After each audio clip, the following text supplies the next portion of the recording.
Ready? Okay. Good evening, everyone. Oops, let me move sorry, I got a little something on my screen here. Hang on. Okay.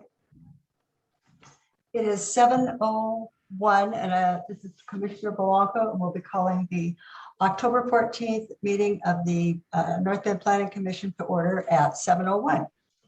First, what we'll do is let's do our roll. I know there's people trying to get in, but we're going to go ahead and do the roll, and we'll catch them when they get here.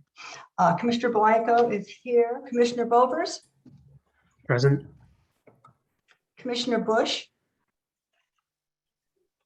Here. I also started my video, but can anyone see me? I don't think it's coming in. Not yet. No, it looks like the John's camera's just covered, totally- being all black. Yeah, I don't know. Okay. We can hear you. Okay, great. Thanks. Commissioner Greenberg? Present. Here. Commissioner Moe? Present. Here. Commissioner Torgerson? I'm here. Oh, good. Okay. And Commissioner Tao? Present. Great. We have a full house tonight. Thank you all. The first thing that we want to do is, after we've got roll call, we're going to take the opportunity to have public comment on non-agenda items. And before we open that up, we are going to review some of the guidelines for public comment.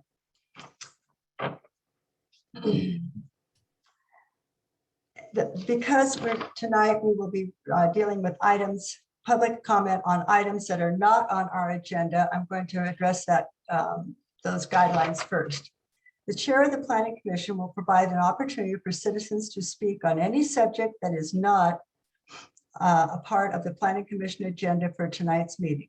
Each person desiring to address an item that is not on the Planning Commission agenda, please state your name, your address for the record, and the subject you'd like to speak to us about. If you're representing a group or organization, the name of that organization should be stated. And unless further time is granted by the majority of the Planning Commission, you must limit your remarks to 3 minutes. That is the guideline, and that's what we be doing tonight. There is additional guidelines.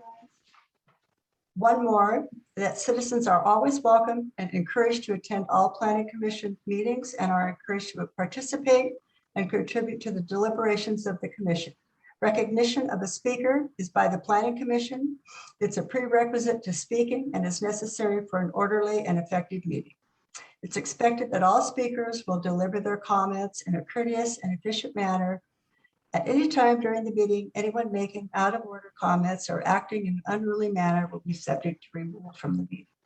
So we are your neighbors, we are volunteers, and we do want to hear your comments. So without further ado, this is your opportunity to speak to us on any matter that's not on our agenda tonight.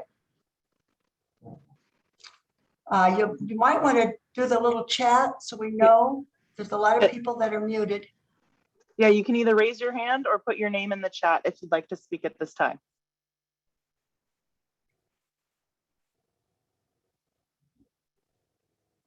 Am I missing someone, or does you see anyone who wants to speak to No. us?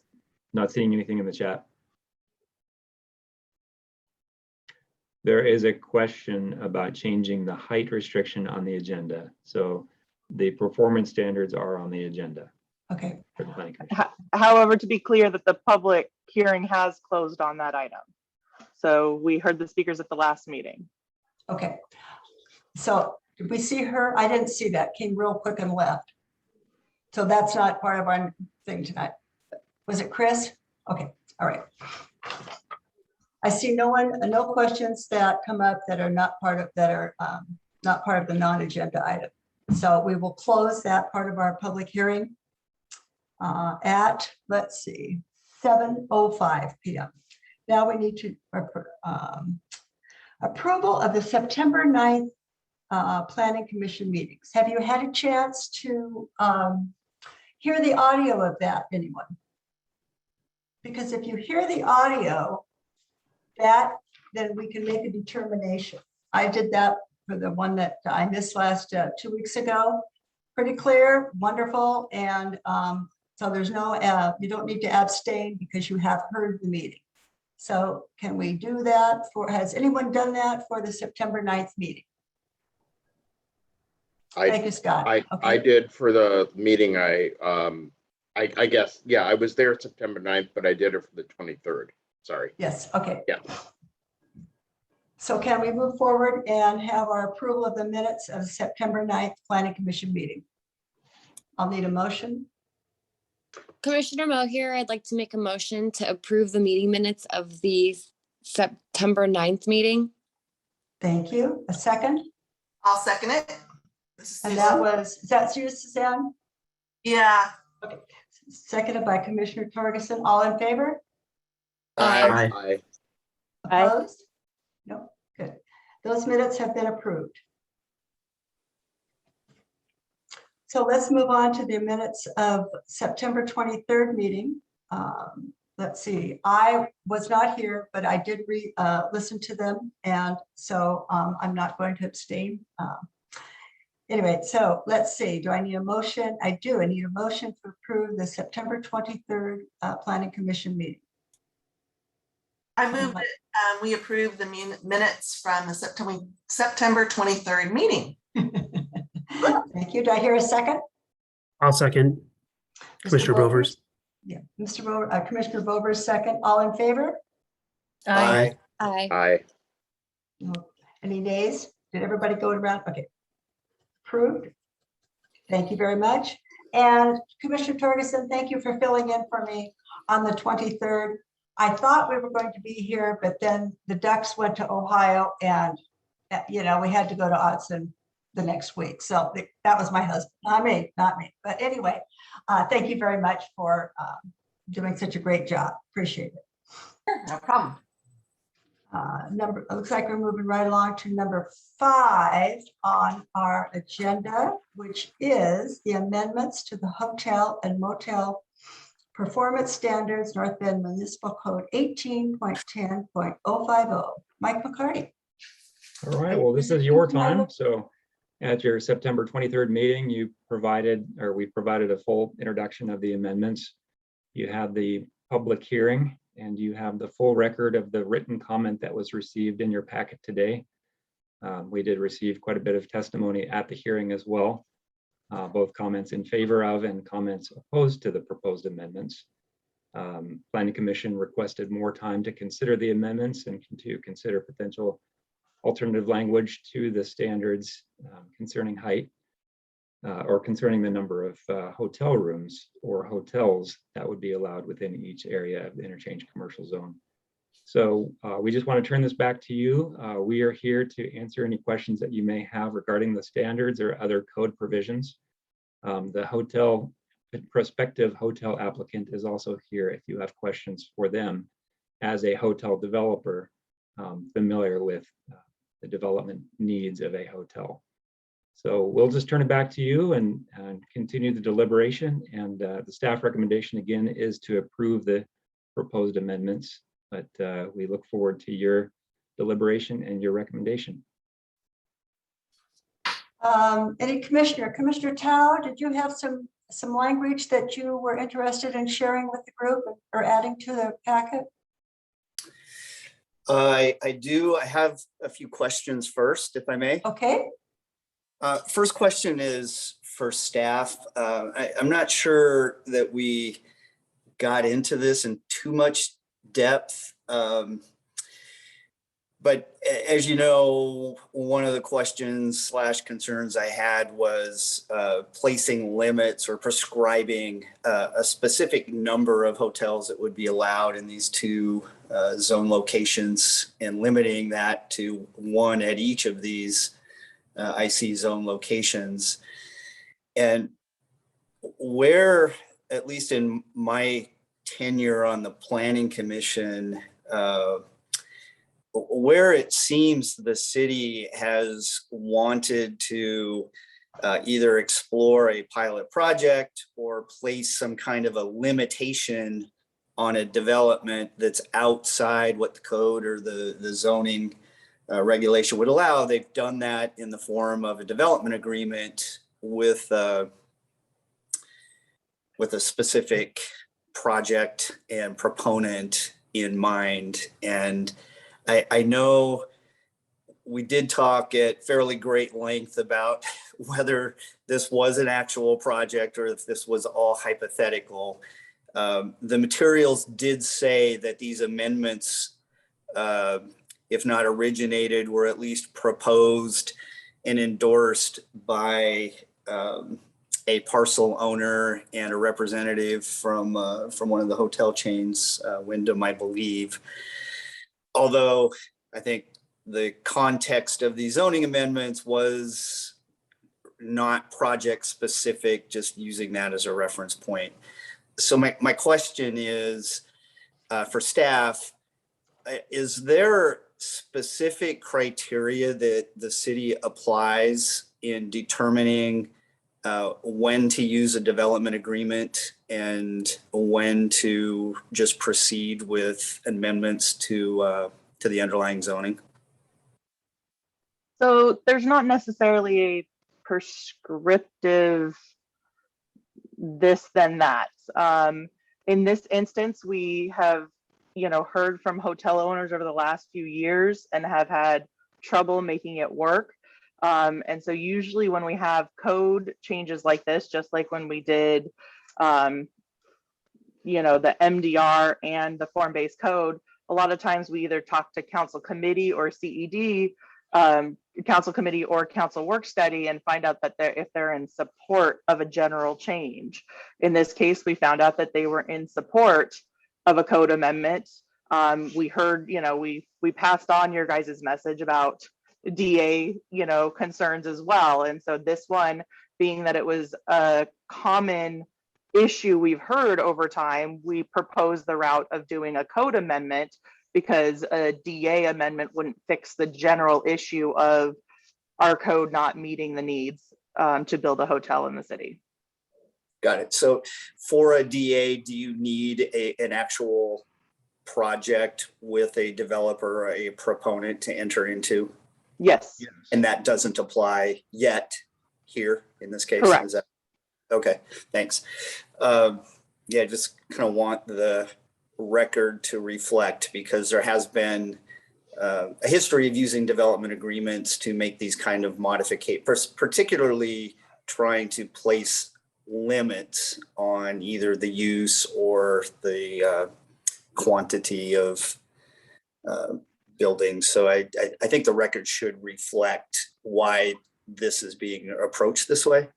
And on top of, if I can add too, it wasn't also just a simple one use was an issue or one standard was an issue. We went back and looked through these performance standards and realized there's quite a few outdated performance standards as well. So it would have been hard to put to document in a DA all of the changes and concerns. So that was the other reason we would have needed to do an amendment to this code one way or the other. Even if we did a DA for specifically for one of the issues, we would still need to clean up the rest of the code. Okay, yeah, thank you. And I did have a couple of follow-up questions for either the parcel owner where this potential hotel might go, or if possible, if the architect that spoke to that in the public hearing is on the call. My questions are really more specific, probably to the architect. But if that person isn't on the call, the parcel owner might be able to answer the questions. He is on the call. He is here in the meeting. Okay, awesome. Thank you. So just a couple of quick follow-ups, kind of to help me with context and clarity. I believe, and I don't have the exact transcript, but when you were speaking in favor of the amendments and talking about the viability and some of the occupancy, room totals or whatever that were needed in order to make a project like this viable, you also mentioned that many of the other hotel chains similar to Wyndham, like Marriott, and I think you mentioned a couple others, also kind of use that same kind of viability criteria. So I just want to follow up on that to see where your knowledge of their criteria comes into play. Are you colleague? Have you done work for other chains in the past? Or are you colleagues with representatives from those chains where you collaborate on codes or projects or whatever? But since you did mention some of the other chains that they would need these kind of amendments as well, I just want to get on the record where your knowledge of what their needs might be comes from.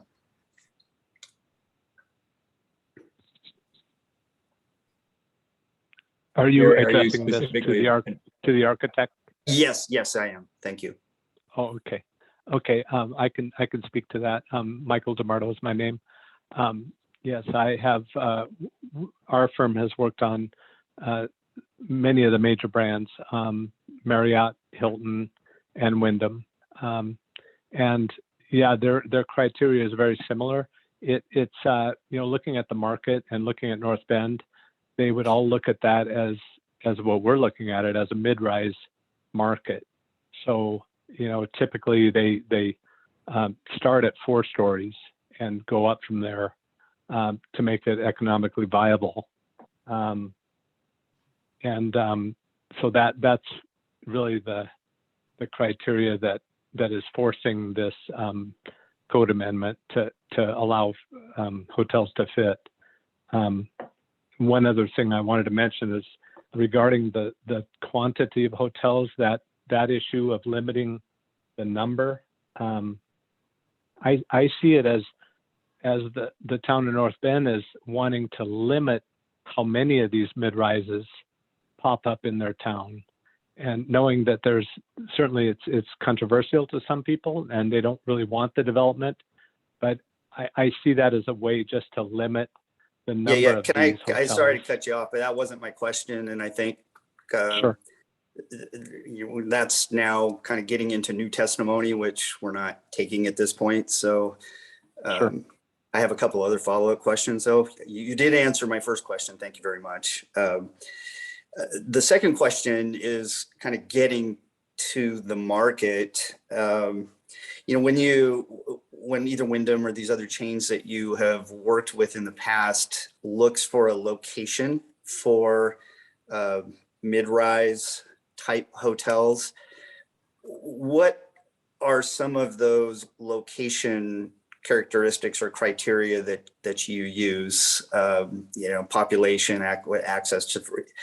I'm trying to get a determination on whether just sort of the geography, the demographics of North Bend and the surrounding area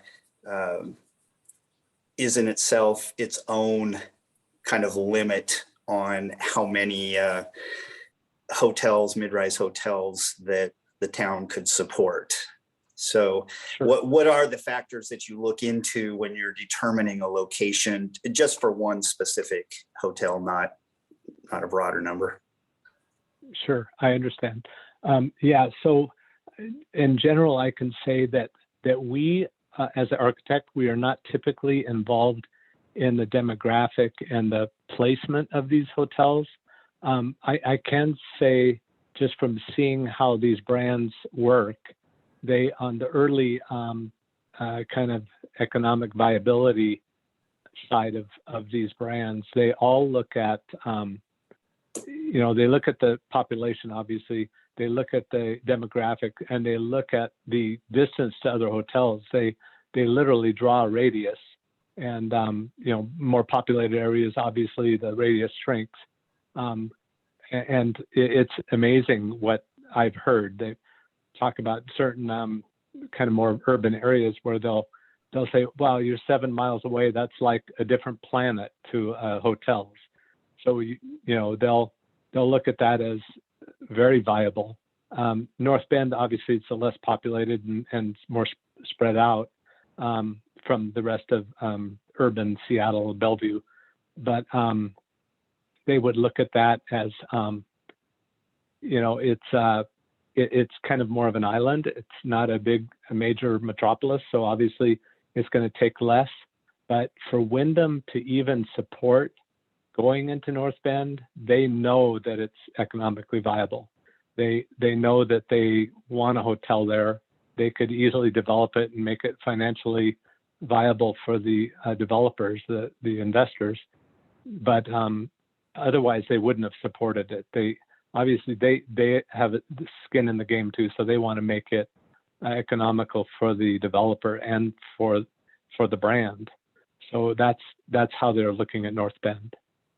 Yeah, okay, thank you. So that my final question, and it's still along the same lines, and you alluded to it a minute ago when you were talking about in urban areas and drawing radius to other hotels. And, it's not uncommon to see clusters of chain name brand corporate hotels near airports and, other urban centers and so on. I'm still trying to, in my own mind, determine whether there's already natural limitations on the number of hotels that North Bend would support that could be viable either from a community standpoint or from a hotel chain standpoint. These clusters, and you probably are familiar with what I'm trying to describe, but within a fairly compact area, you will see a Wyndham and a Marriott and a Hilton and a Holiday Inn Express, et cetera, et cetera. Sure. What's kind of can you describe how those evolve? Obviously there's an underlying code that allows that, so assume that's already in place, but then there has to be a first project. How does it evolve from there to go from the first to seize the opportunity to these clusters of hotels that are fairly common, and whether that would apply to a community like North Bend? Sure, I understand your question. Yeah, that's a good point. I kind of associate it with similar to the coffee shops or the gas stations. They all sort of cluster on the corner, and you can take your pick. Sometimes there's a couple Starbucks within 100 feet of each other even, but for hotels, it's similar. You're right, but it still goes back to the community you're in and what for example, what the tourism draw is there, and other elements that draw population to the area. So, I see North Bend, on the smaller scale, I could easily see a Wyndham or a Hilton, mid-rise coming into the town and becoming very successful at that scale. A second one, that may be iffy, and a second brand may come in and look at the market and say, you know what, it's just not strong enough for a second hotel, so they wouldn't want to develop a second hotel. Obviously, competition is good, but they don't want to kill each other. So, I think it comes down to probably the first one there is going to thrive, and at some point in time, North Bend probably could easily support a second one with the amount of tourism and the interest in that community. But other than that, the hotel brands, they have experts that do the criteria and the demographic studies, that we just see them work. We don't get to hear a lot of the theory behind it, but that's what we've observed. Okay, thank you. You've answered my questions. I appreciate it. Madam Chair, that's all I have for now. Question-wise. You're muted. I'm muted? No. Judy's Judy was. muted. Now Okay. I am. Thank you, Mr. DeMarco, for answering those questions. That was very helpful. And Gary, thank you so much for bringing them to us so that we can understand where you're coming from. And it also helps us on this too. So I really do appreciate it. I think the other commissioners certainly have learned a little bit from it as well. Thank you. Yeah. Do we have any other comments from our commissioners on this? We want to talk about this now.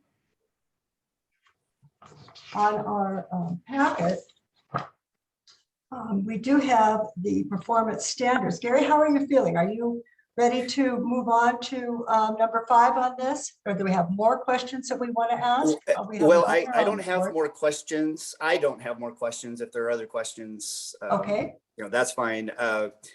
I do have some proposed amendments to Okay. what we have All in right. front of us.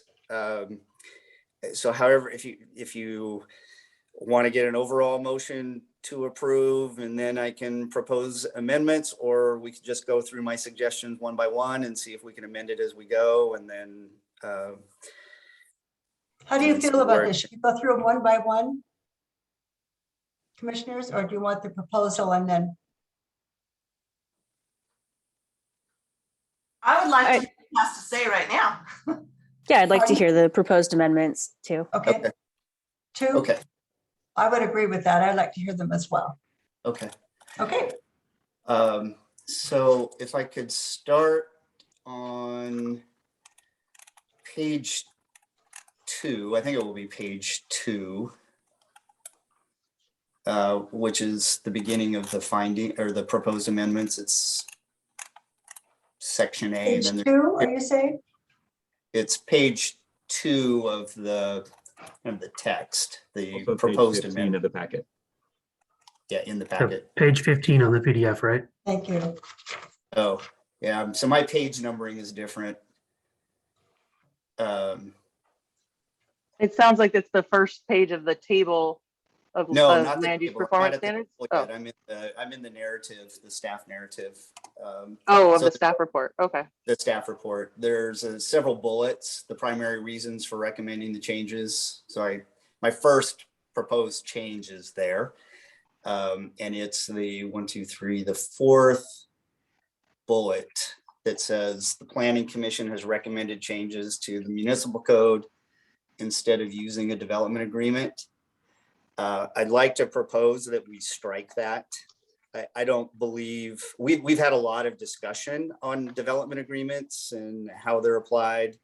I don't believe as a planning commission, we've ever had a conversation, let alone consensus or agreement or taken a vote on whether a DA versus code amendments are a preferred.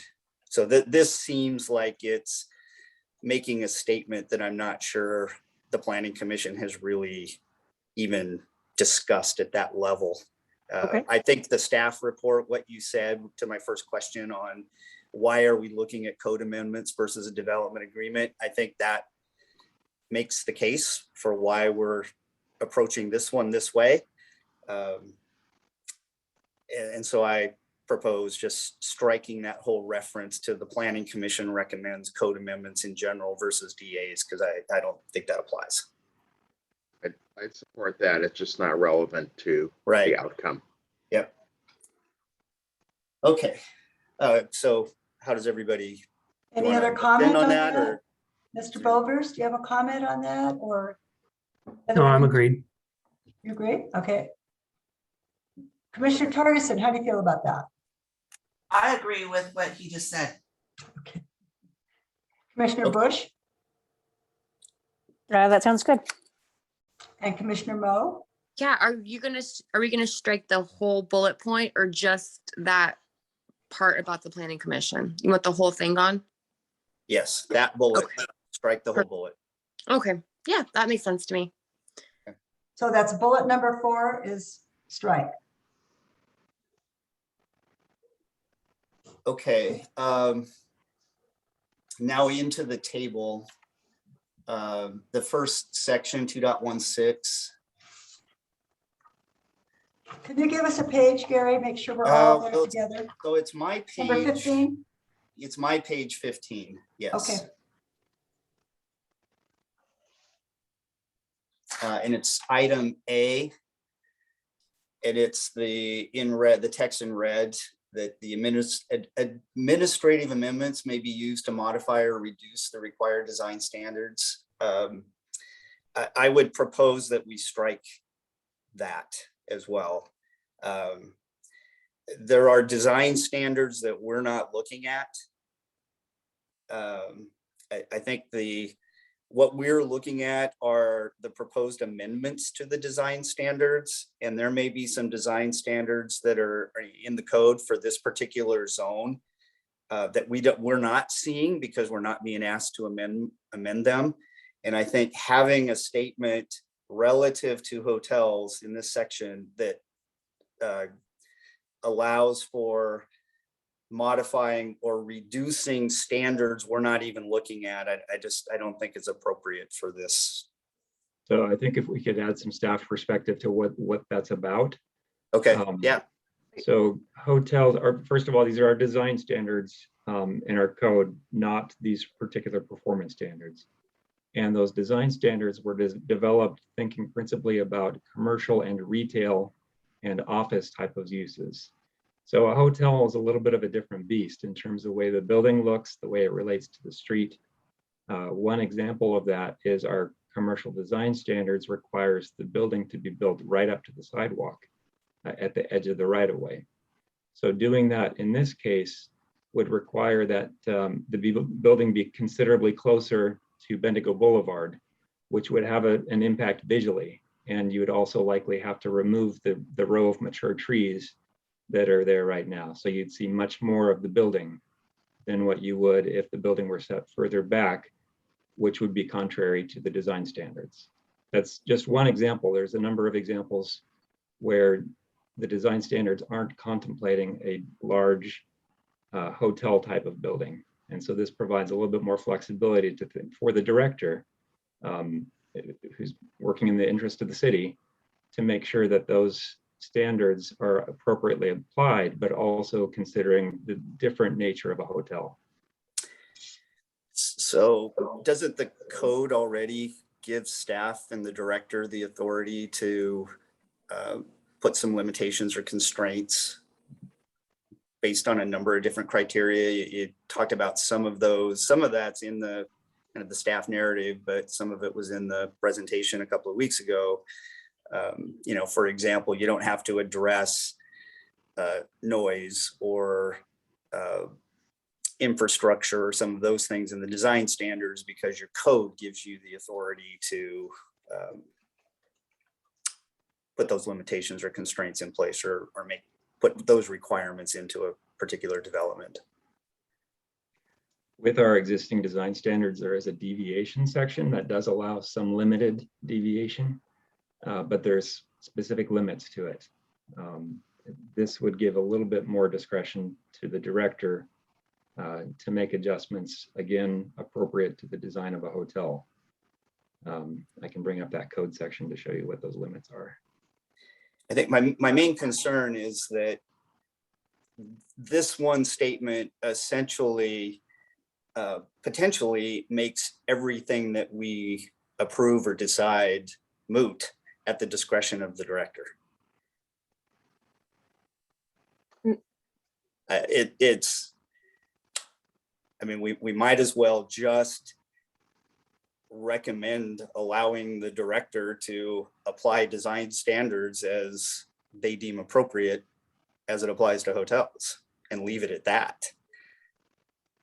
Because we think we're approving something when in fact we may not be, because the director may, or staff, whoever, may see some condition that they want to change. And the word that troubles me is reducing. Well, reducing is the need in this case. For example, to reduce that requirement that the building be built right up to the edge of the right of way. But then that should have been spelled out. This is such a generic statement that it takes a document that purports to be a standard and makes it non-standard to the discretion of the director on how it's going to apply to a specific project. I mean, we spent a lot of time talking about concerns over the trees and concerns over views, and a lot of the public testimony was concerned over noise and a number of other concerns that they had. And to approve a document that basically says these standards may not actually apply and can be scaled back if the director thinks it's appropriate to do so outside of what Planning Commission is recommending. Okay, I understand. We can see, do we have a concurrence from the rest of the commission, and we can keep going with the proposed amendments? Okay.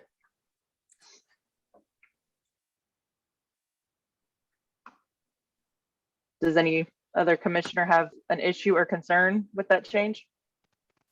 Yeah, I would say that I see where Gary's coming from, and I agree, but at the same time, I'm thinking through what that would mean is we'd have to go, I guess, Gary, to answer this is, would you rather see this, if we did strike this line, we then go back to those design standards and put in hotel standards then?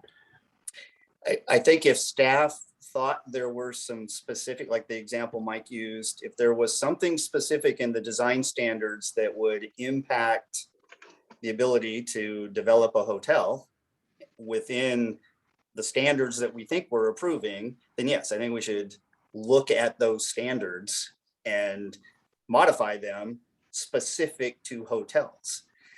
Like I said, I don't know what those are other than what Mike had just suggested, but basically the only standard is that staff has the discretion to apply whatever set of standards they think is appropriate for a development.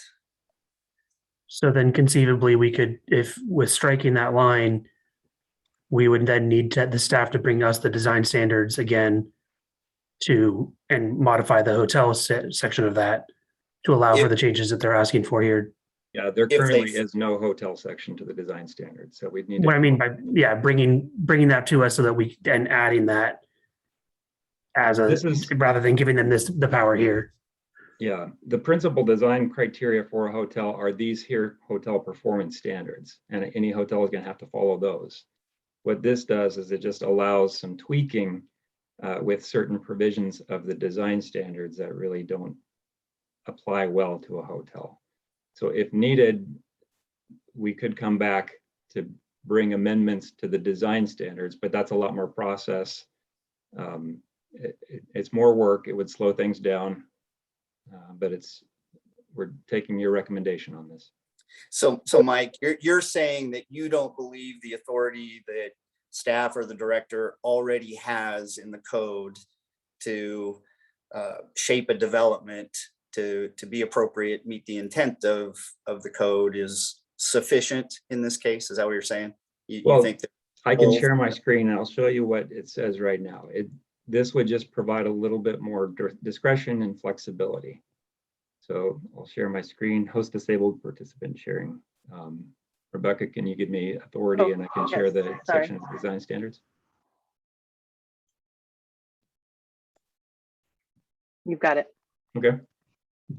So y'all see this okay? It's kind of small text. Okay, so this is section C right here, deviations from standards. An applicant can request a deviation from strict conformance to the provisions of design standards and guidelines. In approving that deviation, the community development director prepares written findings about the deviation, that it's justified based on, and I have to move you all out of the way. One of the following, and must find the deviation is otherwise consistent with the purpose and intent of the provision from which the deviation is being sought, as well as the purpose and intent of the design standards and guidelines as a whole. So we will still follow this process. We still will create findings about what's not meeting the strict conformance to the design standards, but having that other provision in the hotel and motel performance standards that calls that out specifically just gives us a little bit more authority and discretion for that. So it talks about site-specific limitations that prevent a building design from adhering to the design standards. Usually that's thinking about like you've got a weird shaped lot or something like that, that strict conformance wouldn't be possible. Deviations better accommodate or improve the physical conditions of the subject property and the sole discretion of the community development director. Or the deviations enable implementation of low impact or sustainable design techniques that might not otherwise be possible under strict conformance.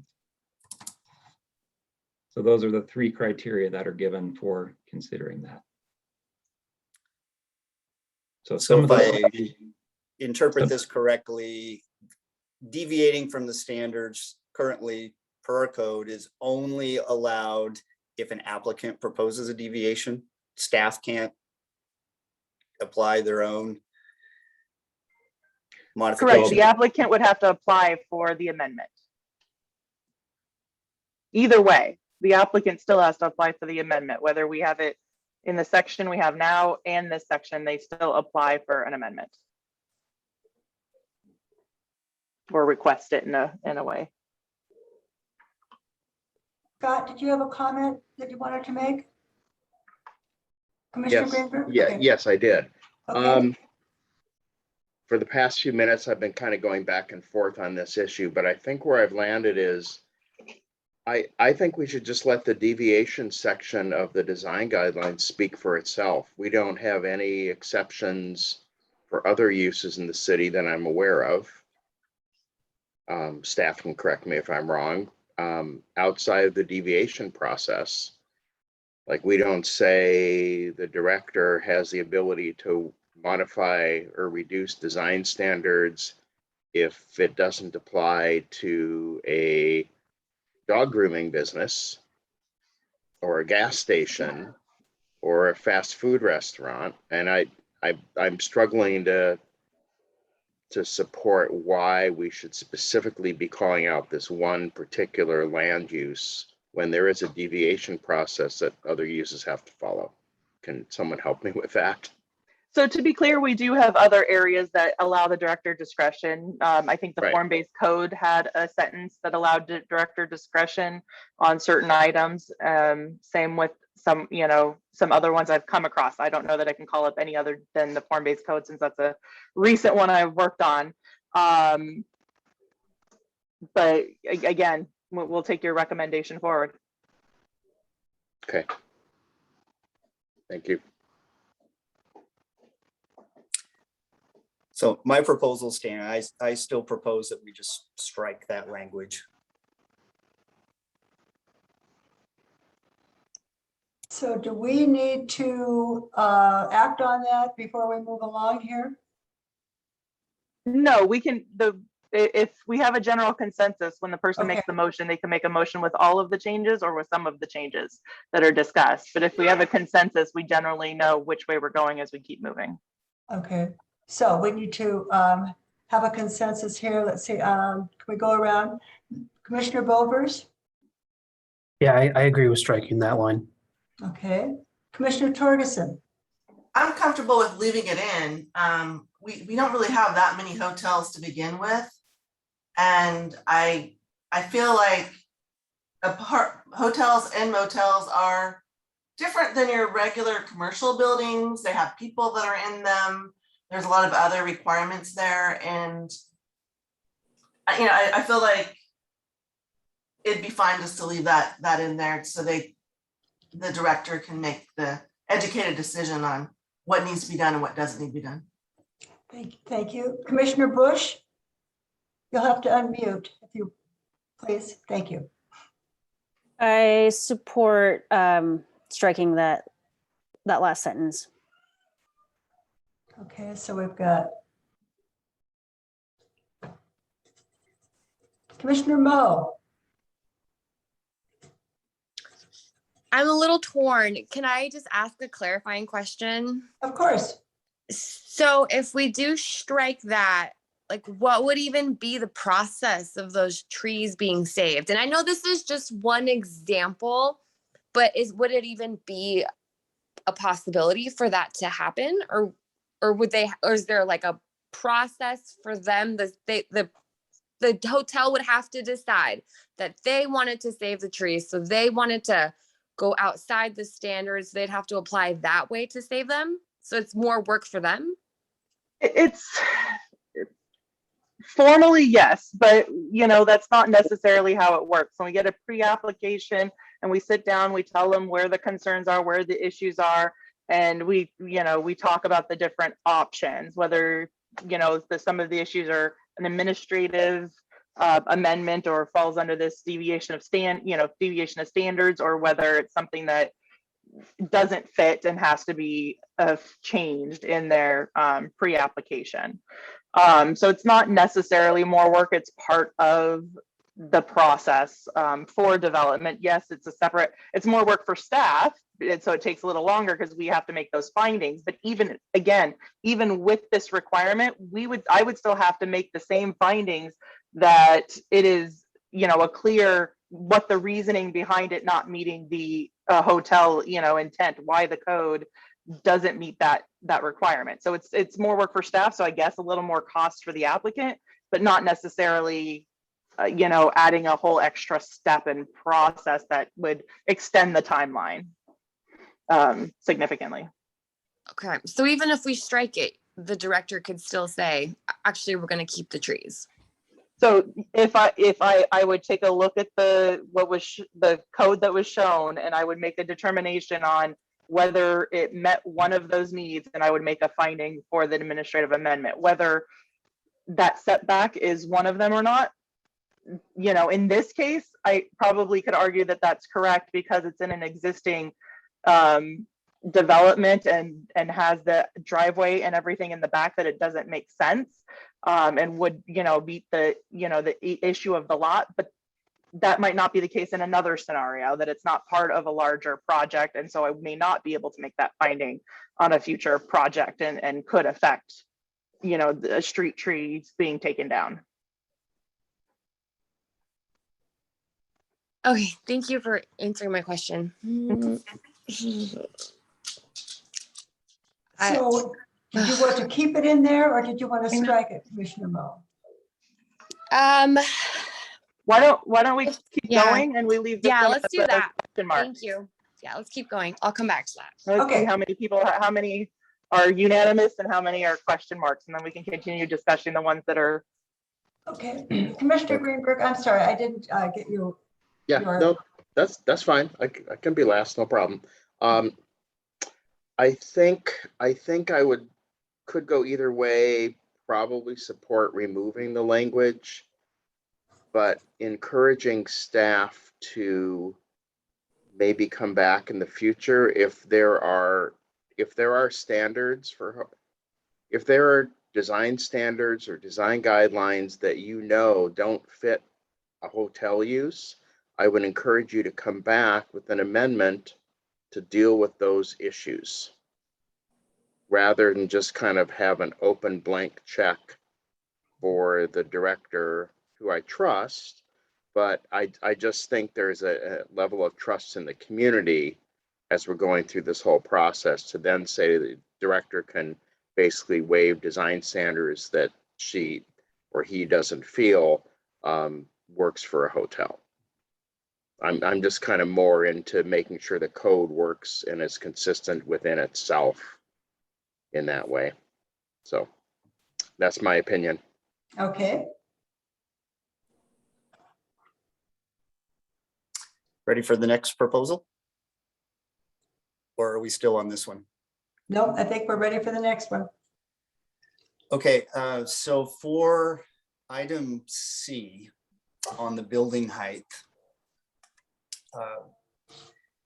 the first sentence talks about the building heights in the IC zone may be increased to 65 feet for hotel subject, blah, blah, blah. I would like to propose adding a sentence that the height increase will not be allowed where residential view corridors become obstructed. Are you defining those view corridors within the standard? I guess I would, is there a definition for view corridors? Because you used view corridors in your presentation 2 weeks ago. You showed pictures and I mean, you made some emphasis that this would not block corridors. So yes, very specifically to Bendigo Boulevard. So I want to, if we're going to describe a view corridor, I want to make sure that that's very clearly defined. Otherwise it could be a problem. It's the residential view corridors from east of these two zones. those are the potential view obstructions, right, for residential areas, looking at the zoning map. But sorry if I may jump in. Are you measuring those views from someone's backyard, front yard, bedroom, kitchen, living room, driveway? How would you implement that?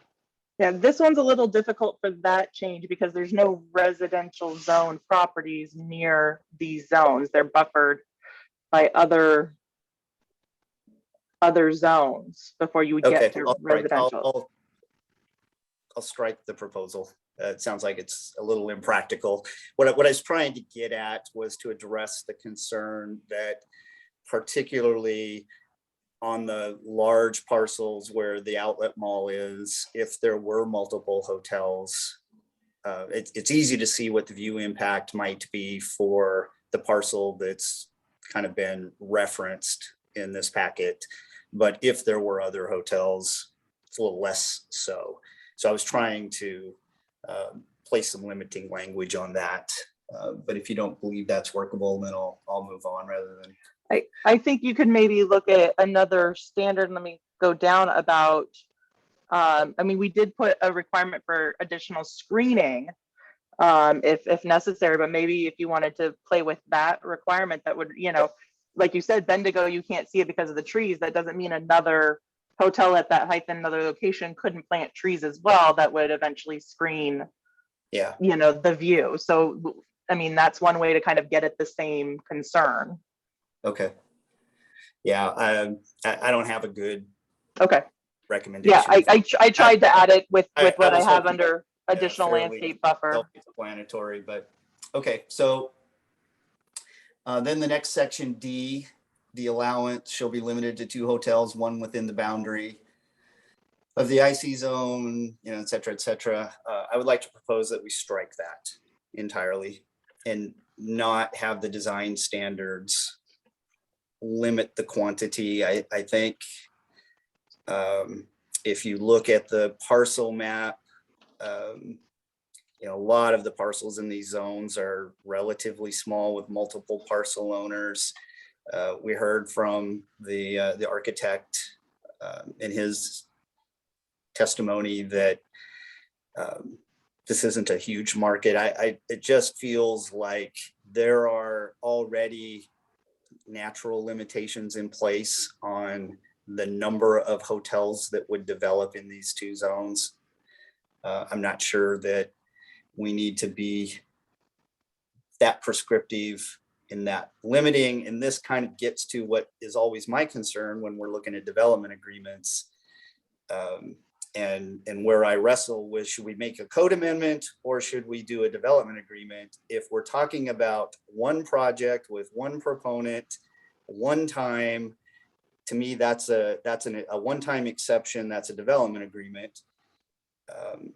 When we want to make code amendments, then we are looking at the entire zone and not trying to place a limitation on specific uses within those zones.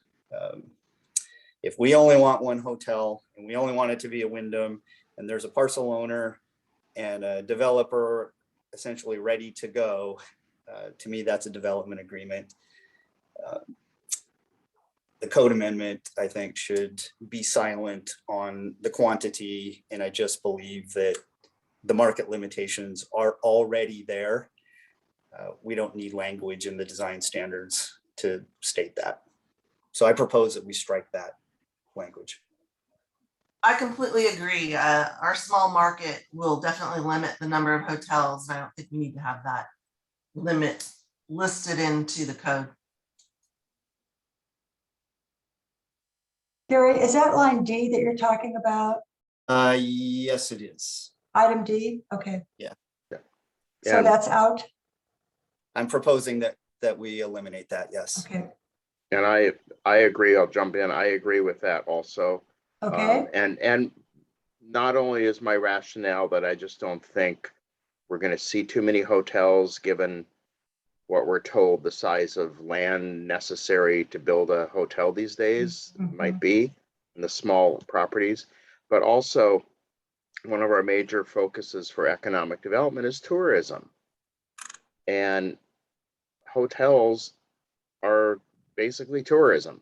So I think they're being proposed, this is being proposed in the right location. Not the specific hotel, but we're talking about the two areas that I think are appropriate for hotels. It wouldn't bother me if there were more than 2 hotels in that area. I don't think they produce a whole lot of traffic. I don't, I can understand some of the noise considerations, but I just think the market will settle this and we don't have to artificially limit the number of the structures. Thank you. Mr. Bovers? Yeah, I went back and forth on this the last 2 weeks Okay. thinking about this. But yeah, I'm with Gary. I think we strike that whole line. I spent a lot of time trying to think of ways to make that line work because I still have the same idea. Like, I mean, what I said before with you wouldn't want 15 hotels, but I think you're right. The market keeps that and the space keeps that. This is a good zone for both of these zones are, well, one zone, but both areas of the zone are good places for hotels, in my opinion. And I think you're right. The code shouldn't be limiting that. Thank you. Commissioner Torgerson? Oh, I was the first one to speak about it. I agree with what Gary said. I feel like our small Okay. market here in North Bend will limit the number of hotels, and so we don't need to have that language in there. Thank you. Commissioner Bush? Yeah, at first I think it was a little torn because we never really came up with any clear rationale for that limit to the 2 hotels in the IC zones. And it seemed somewhat arbitrary. But just echoing what the general consensus and what most people have said, I also would agree at this point to strike section D. Thank you. Commissioner Mo? I'm okay with striking it. I also don't think that our market would be able to support it. And if it does, then great for us. Agree. Okay. All right. I have one more, Okay, we're if ready. everybody has weighed in on that one. Okay. The last one is actually on the last page, and it's item G, the last section there. Hotels and motels shall only permit lodging for short-term stay, et cetera, et cetera. I propose that we strike that as well. I just don't believe that that's more operational. That's business practices. I'm not sure design standards should be speaking to the occupancy of the hotel. And I'm not sure the city should be trying to dictate to these chains who obviously are quite successful in operating their hotels, how long people should be staying. I think it's in our best interest that these hotels are full and that it's a thriving going concern, and to put limitations in the design standards, I just don't think is appropriate or necessary. Thank you. So as a response to that, Okay. this is a standard condition of what pretty much defines a hotel. Otherwise, it could become an apartment complex. This is also the number of days when they pay the tax as a hotel to the city that goes towards tourism activities, the occupancy tax. So, but aren't hotels and motels defined in other sections of the code? It is, but it doesn't have this requirement is the problem. It doesn't differentiate really from apartments and hotels in our current definitions. And since we weren't proposing changes to the definitions at this time, this was my recommended solution until we did make amendments to the definitions. Oh, I would propose amend the definition and leave it out of here, because there's no urgency in putting the language in this. We could follow up with an amended definition of hotels and motels. We could. I think puts it in the right place.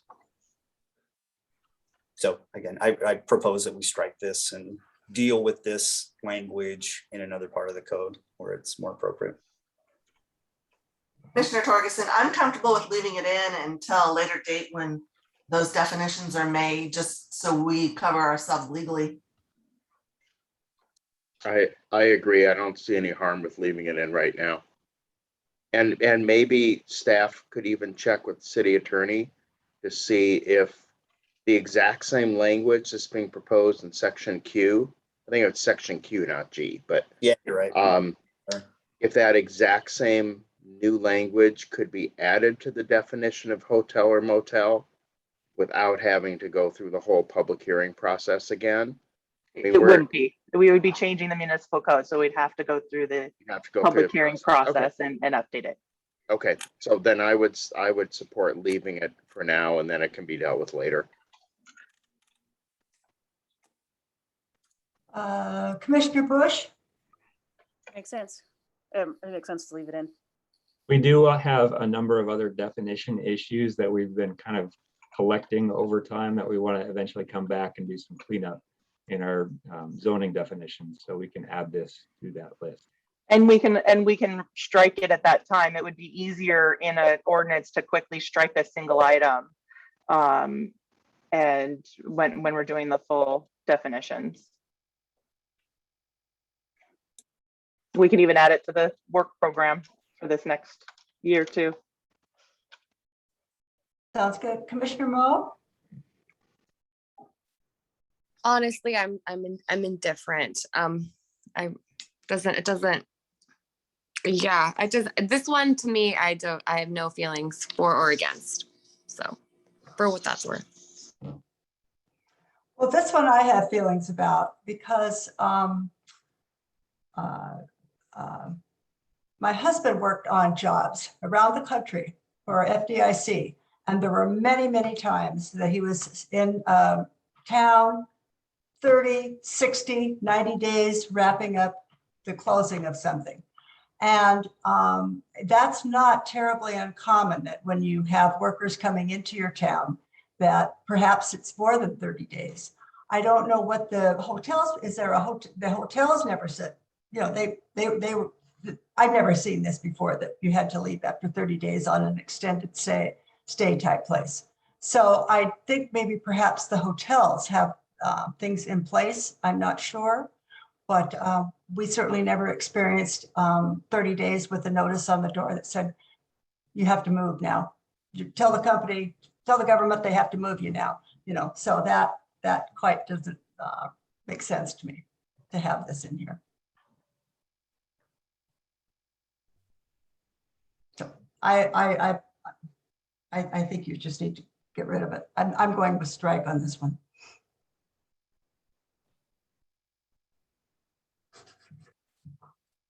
Anyone else? No, okay. So I think Those are all what my proposals. Thank you. Thank you, Gary, very much. So from what I've heard, it sounds like we actually have a majority on that last one to keep it in. And we still, when we circle back to the administrative amendments section to discuss. Which one is that one you're looking at? That one was A. The addition of the additionally administrative amendments may be used to modify Right. or reduce the required design standards, not performance standards. So it wouldn't cover these items where the design guidelines are, in the opinion of the director, not intended for a hotel.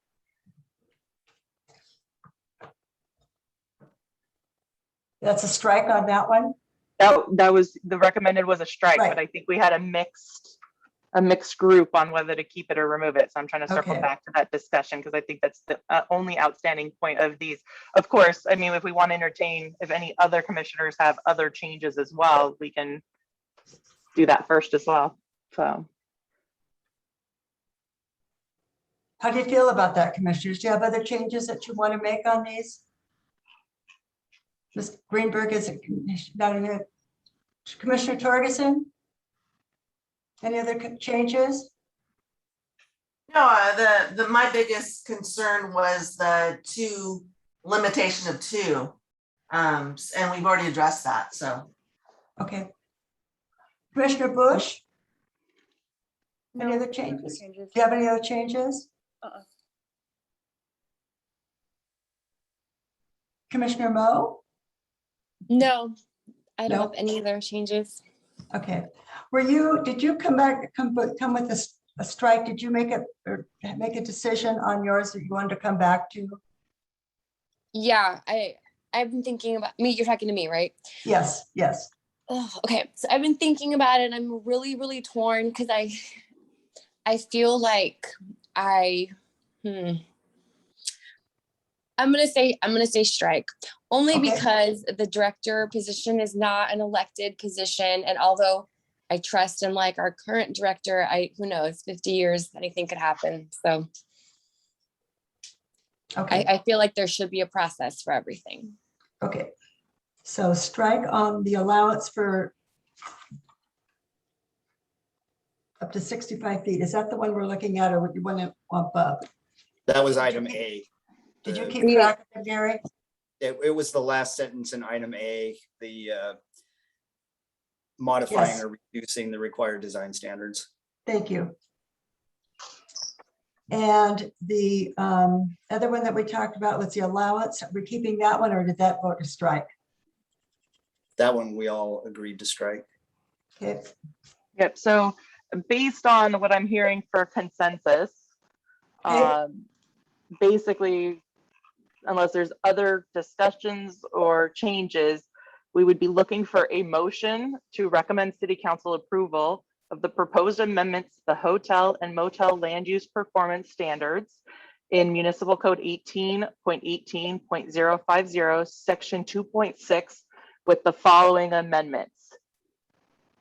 Changing the staff report, striking the 4th bullet point regarding the discussion on development agreements, striking changes to section A of 2.16 for administrative amendments, or basically all of the proposed changes in that section, striking section D in the entire section, and that's it, because the other one didn't have a vote. So that's what I'm hearing the motion would be, if we have a motion from a commissioner.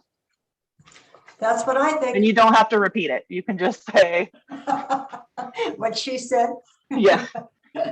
Okay. Are we ready to make a recommendation and move this along? Gary, did you have, anybody have anything else? Oh, good. Okay, Scott. I'm ready to make a motion. All right. Okay, I will move what Rebecca said. Do I have a second? I will second. Seconded by Commissioner Tao. All in favor? I have a Oh, question. wait, before we vote, Oh, can I oh, just, wow. Discussion. Oh, what? yeah, some I discussion. recommend you open it up for discussion first. Oh, Yeah. okay. Well, let's open it up for I discussion. want to get this done too, but let's Okay. open it for discussion. Okay. So how does it work? Because like on A, like I would like to keep that in there. So you could vote against this motion, and if we have enough people voting against it, it would fail, and we can listen to another motion. Take a Okay. different motion. Okay, so we have to have a motion for all of them together, or can we have a motion with the individual section? It would be very odd to make a motion to approve each change, because you're making a single recommendation of what you want it to Right. say to the council. So if one motion with changes fails, we can listen to another motion, or during this discussion, if someone can convince someone else, we can make an amended motion. Okay. All right. So, do we wanted some discussion on this, Mr. Greenberg? Commissioner Greenberg, do you want to start first? Well, I was just pointing out process. I know. I just thought After a maybe you had, motion, there should be discussion. I Yes.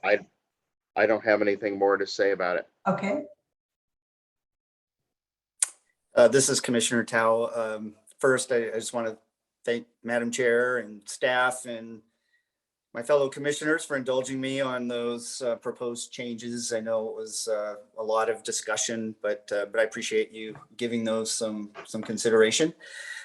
Generally, I'm not a big proponent of raising building heights, and I know that's a fairly widespread concern in this city.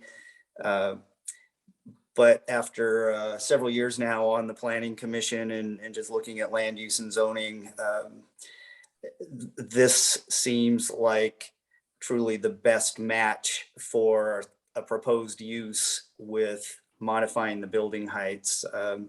I can't think of any other locations in the city where something like this would fit without some major disruptions. So I'm very comfortable with moving forward with this and approving these amendments as amended tonight.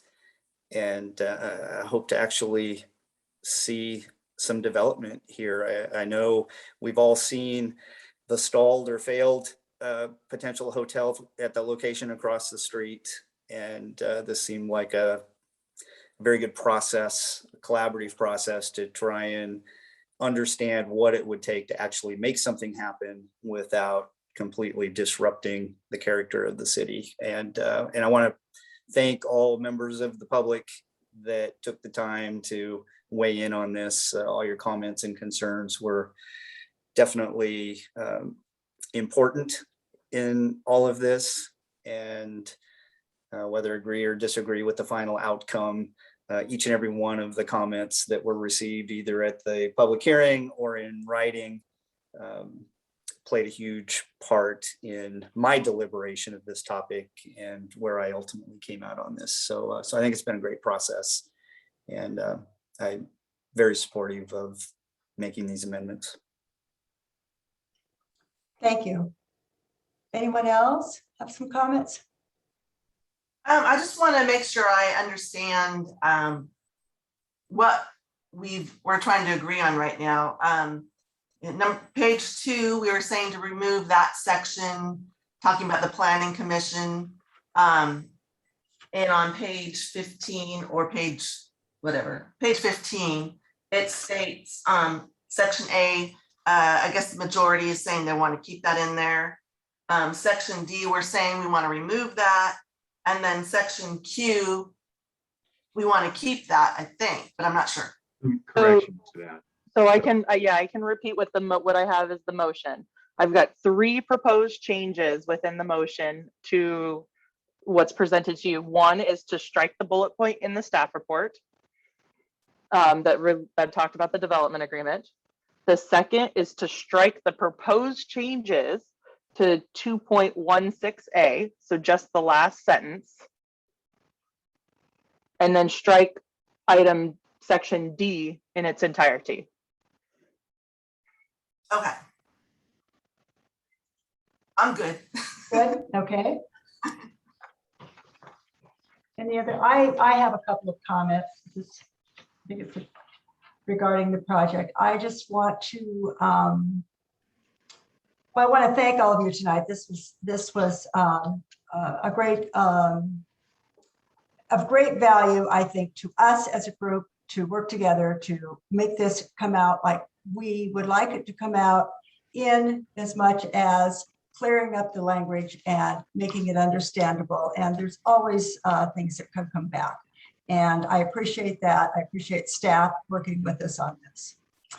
I support the proposal for the amendments and the proposal for the following reasons. North Bend Outlet has been a valuable member of our community for over 30 years. Their business model has been changing nationwide, and they are taking a proactive approach to their properties. The first step for this property is this hotel.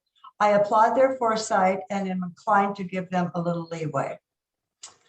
Review of the summary findings in our packet address the amendment hotel performance standards are consistent with our comprehensive plan and development regulations. Given what we've done tonight, we've amended that a little bit, but I'm certainly comfortable with that. Number 3, the majority of public comments from our public hearing and written comments received indicate support for hotel and lodging within our city limits. So that's what I have to say about that.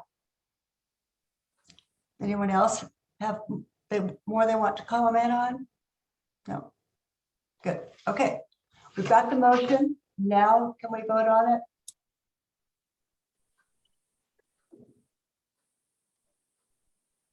Should unmute, I think, people. Okay. Call for the question. All right, I'll call for the question. So if you want, we can do individual votes if you'd like, or we can just do our normal vote, everyone in favor. However you'd I like would, to I do would it, like Jim. to, I would like to do go around individually. Okay, go ahead and Mr. Greenberg, Aye.